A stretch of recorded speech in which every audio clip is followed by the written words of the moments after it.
Chers amis qui me regardez et que je ne vois pas, cette semaine, nous commençons notre nouvelle série d'études bibliques en ligne. Un miracle peut en cacher un autre. Les signes dans l'Évangile selon Jean. Parmi les 4 évangiles, le 4e, Jean, est à part. Il raconte la vie de Jésus de manière très différente des 3 premiers. Les 3 premiers, Matthieu, Marc et Luc, sont appelés évangiles synoptiques et le 4e, Jean, est assez à part. Les évangiles, et surtout Matthieu, Marc et Luc, nous racontent beaucoup de miracles que Jésus a faits. Jean, il faut attendre la conclusion pour qu'on sache que Jésus a fait beaucoup de miracles. Voilà ce que Jean nous dit en conclusion. Jésus a accompli encore, en présence de ses disciples, beaucoup d'autres signes miraculeux qui ne sont pas écrits dans ce livre. Justement, dit Jean, la plupart ne sont pas écrits dans ce livre. Jean a choisi de n'en raconter que 7. 7, chiffre parfait, car ce sont des miracles chargés de sens. Nous consacrerons 6 études à ces 7 miracles. Pourquoi 6 ? Parce qu'il y en a 2 qui se suivent directement et qui vont ensemble. Voici donc les études que nous allons vous présenter dès cette semaine, à raison d'1 par semaine. La première, miracle à Cana, de l'eau ou du vin. Puis la semaine prochaine, c'est le 2e miracle a toujours lieu à Cana, une simple parole. 3e étude, miracle à Bethesda, c'est à Jérusalem. Suffit-il que ça marche ? 4e étude, miracle au lac de Tibériade, et c'est là qu'il y a 2 miracles. Ça ne mange pas de pain.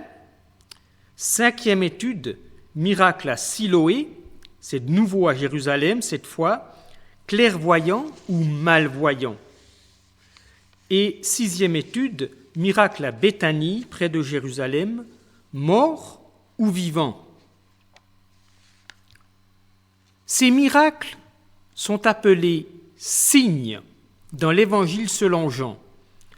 La Seconde 21, la Semeur, la Bible en français courant et d'autres versions récentes traduisent signes miraculeux pour bien nous faire comprendre de quoi il s'agit.